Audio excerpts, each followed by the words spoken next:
Hey everybody. Hey everybody, it's Michael again. And we're back.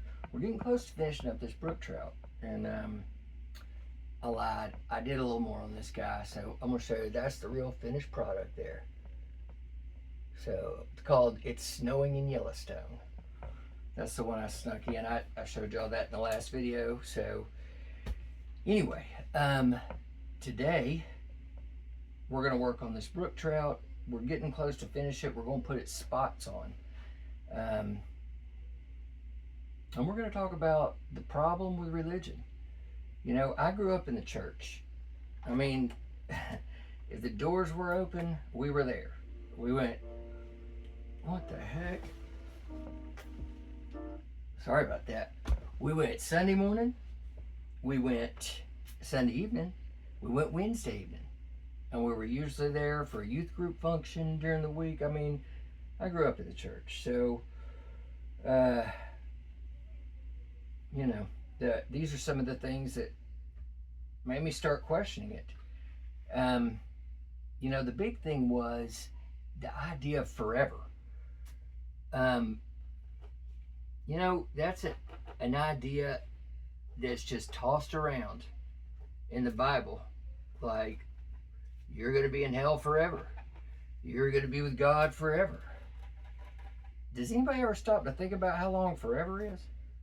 I mean, forever is a long time. So, the thing that got me thinking about it is, what percentage of the world's population is Christian and has been Christian? I mean, of all the people that have been alive, that have lived, who knows how many people that is? That's a lot of people. So how many of those people were Christians? I don't know, some small percentage. Let's be generous and say 20. Of all the people that have ever lived, 20, well, let's say 25%. Let's say 30% of everyone that's ever lived was a Christian. All right, so not all of those were good Christians, right? Like, you know, they just went to church, but they weren't real Christians. Not like you, not like whoever. So let's back 5% of that back out. Again, we're being generous. So we're going to say that 95% of Christians were good enough to get to heaven. Well, that leaves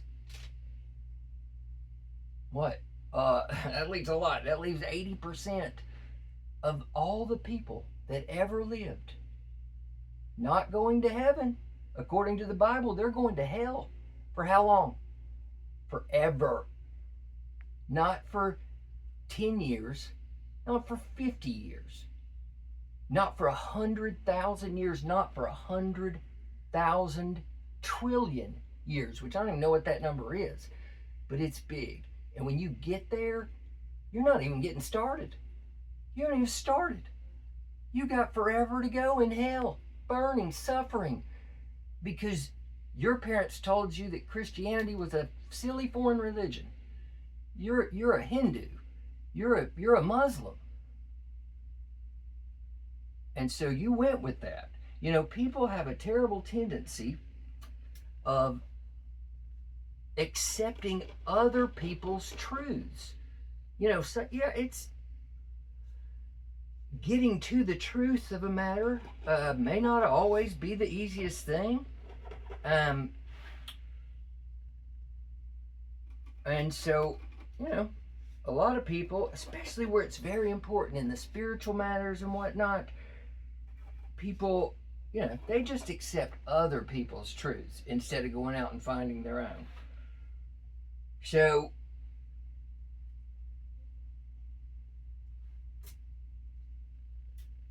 which version is true, by the way? You know, you'd think that the older stuff, the stuff closer in time to when all the events were happening, would be the ones that would be more correct. So would that be like the Dead Sea Scrolls? Would the Dead Sea Scrolls more accurate than the New International Version? What about the King James Version?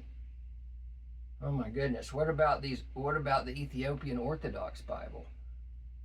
What about the Greek Orthodox or the Eastern Orthodox? Oh my goodness. Which one is right? Because they all say a little different. So, you know, but we're still going to go with that original assumption that, you know, what do we say? 90% of all the Christians, or 95% of all of them got in. Anyway, um,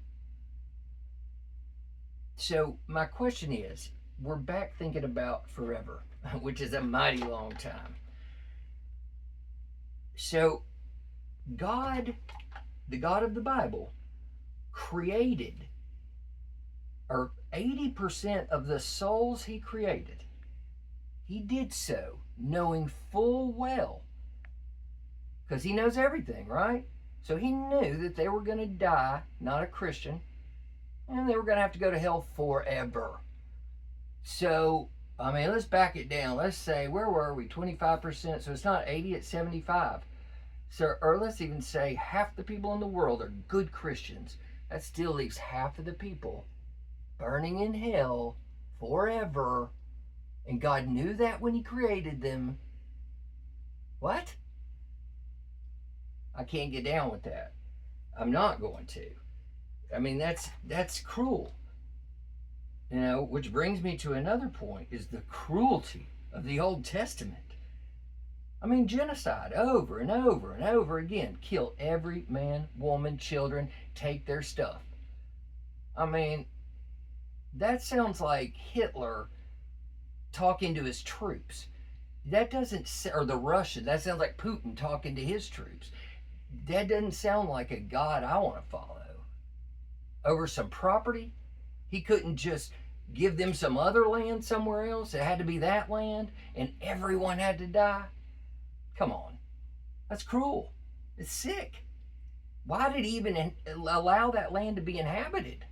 Why not just keep the people out of there so that when the Israelites got there, they didn't have to slaughter all the children? At least the children. I don't know.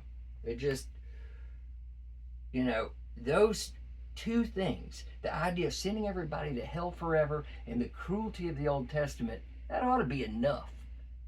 That ought to be enough to convince you that it's just a book. It does have truth in it, yes. And parts of it were probably enlightened, but a magic finger didn't come down and write that thing. It was written by a human being with a writing instrument on some kind of paper. That's a fact. It wasn't a magic bearded guy in the sky reaching down with a finger. And if you think it was, the way he would have done that was through channeling. So it would have had to be channeled, automatic writing. So if you say channeling's crazy, but you're a Christian, well, where'd the Bible come from? Had to be channeled, I guess. Anyway, the other questions I have are like, why not tell us about, in the Bible, why not warn us about weapons of mass destruction? Chemical, biological, nuclear weapons? Just tell us to stay away from it. Why not warn us or tell us about a little bit about the solar system, the universe, other planets? Why not tell us about dinosaurs? Where were the dinosaurs? Or tell us about viruses, bacteria, the microscopic world. That's what's making us sick when we get sick. Tell us some of those things. It would have gone a long way. I'm just saying. If you were going to prophesy about future events, at least throw a couple of those in there too. So, anyway, let's paint a little more. The other thing, I can't stop talking about it, is, did you ever play the telephone game? remember, it's like in elementary school, you played that game where the teacher would tell, you'd sit in a circle and then the teacher would tell somebody something, and they would tell the next person around the circle, and it'd go around the circle, and by the time it got back, it was not the same story. You could not get around a group of, 20 people in the same room at the same time and get the same story to come out on the other end. But we're supposed to think that the Bible, written 300 years or so after the events, a lot of it, some of it maybe contemporaneous, I don't know, but how are they going to get that story right? It wasn't written down right away, most of it. So, it's curious to me how we're going to get that story right when we can't even get around a room. I mean, it's kind of just common sense. And I'm not trying to beat down religion, although I do think it's caused a lot of problems historically. But if you have faith, then by all means, but think. Don't just accept it because your parents had faith, so you should too. That's, when my kids get in trouble and they say, well, everybody else is doing it, that's not an excuse. I don't let it fly. So when it comes to matters as important as spirituality, I think you need to ask some questions.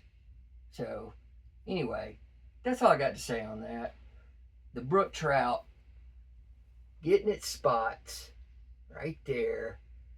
I made some other changes. It's honestly a little difficult sometimes to talk and paint at the same time. So I make changes when nobody's looking. Some of the more, dramatic changes I'll make when nobody's looking. But anyway, so this is really how a brook trout looks. I mean, I got a picture right there. Freaking beautiful. Beautiful fish.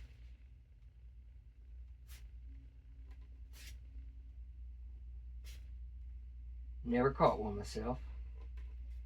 Oh, but I will one of these days. Oh, but I will. So that's about it. Oh, if you like the video, like and subscribe, and share the video with a friend. And we'll see you on the next one. Thanks again.